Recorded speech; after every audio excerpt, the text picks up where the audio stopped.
তাহলে এই যে বিষয়টা দেখো, তাহলে এই যে জৈব যৌগের যে মেরুদণ্ড কার্বনিল গ্রুপ অ্যালডিহাইড কিটোন, তাহলে অ্যালডিহাইড কি আর কিটোন কি বুঝতে পারলাম। তাহলে অ্যালডিহাইডে দুই দিকে দুইটা হাইড্রোজেন থাকতে পারে, আবার একটা হাইড্রোজেন একটা অ্যালকাইল গ্রুপ, আর কিটোনে দুইটা অ্যালকাইল গ্রুপ থাকবে। তবে এই কার্বনিল গ্রুপের আরেকটা বিষয় তোমাদের খুবই ভালো করে জানতে হবে, বিশেষ করে বিক্রিয়ার মেকানিজম কৌশল বোঝার জন্য। এখানে দেখো এই যে কার্বনিল পার্টটা কিন্তু একটা পোলার অংশ। কেন?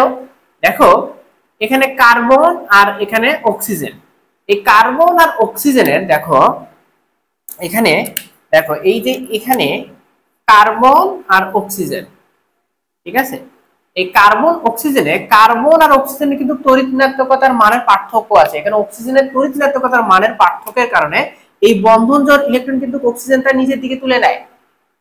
যখন নিজের দিকে তুলে নিবে তখন কিন্তু অক্সিজেন ডেল্টা মাইনাসে পরিণত হবে এবং কার্বন এখানে ইলেকট্রন জোড় হারিয়ে সে কিন্তু নেগেটিভ চার্জে পজিটিভ চার্জে পরিণত হবে। তো এখানে দেখো তাহলে এই যে কার্বন অক্সিজেন এই নেগেটিভ চার্জ, ঠিক আছে, এটা হচ্ছে ডেল্টা প্লাসে পরিণত হবে আর এটা ডেল্টা মাইনাস, এই যে দুইটা ইলেকট্রন বন্ধন জোড় ইলেকট্রন তুলে নিবে।